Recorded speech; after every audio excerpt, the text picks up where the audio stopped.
Assalamualaikum warahmatullahi wabarakatuh. Perkenalkan, nama saya Bunga Nur Anissa dari kelompok 6. Adapun anggota saya yang bernamakan Gracia Maitri, Raymond Chandra Sirait, Chandra, dan juga Zaki. Baiklah, di sini kelompok kami akan membahas tentang keruntuhan VOC. Yang pertama, pembahasan tentang latar belakang VOC akan saya bahas, yaitu VOC didirikan pada tahun 1602 di Belanda. Tujuan VOC sendiri yaitu untuk menguasai perdagangan rempah-rempah di Asia, khususnya di Indonesia. VOC juga diberikan hak istimewa atau hak oktroy untuk mencetak uang, mendirikan benteng, dan juga memonopoli perdagangan. Faktor penyebab keruntuhan VOC. Keruntuhan VOC terjadi pada akhir abad ke-19, resmi bubar tahun 1999. Faktor-faktornya: A. Yang pertama, korupsi besar-besaran oleh pejabat VOC. Yang kedua, beban biaya perang melawan rakyat Indonesia. Contohnya, perang di Ponorogo, perlawanan Sultan Hasanuddin Trunojoyo. Yang ketiga, beban gaji pegawai dan biaya administrasi yang sangat tinggi. Yang keempat, manajemen yang buruk dalam mengatur perdagangan. Yang kelima, penyeludupan oleh pegawai VOC sendiri sehingga merugikan perusahaan. Yang B itu ada faktor eksternal di luar VOC.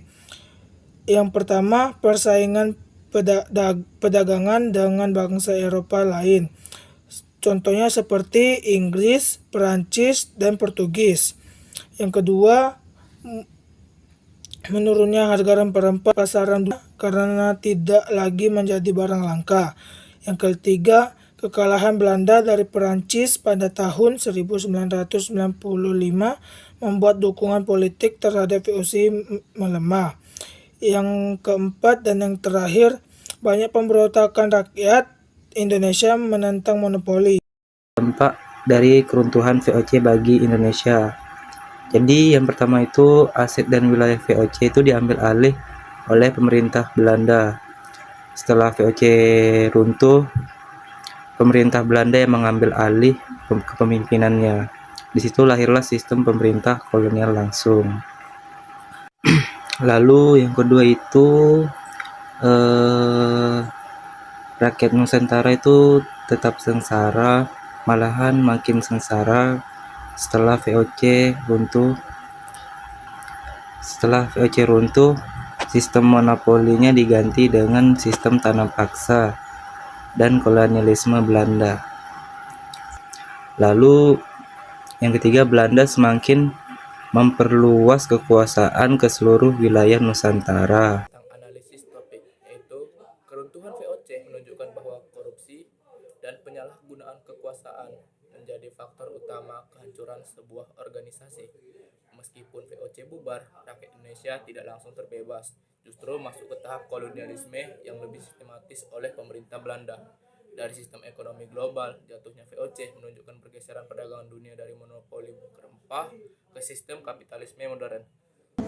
Keruntuhan VOC bukanlah akhir dari penderitaan rakyat Indonesia.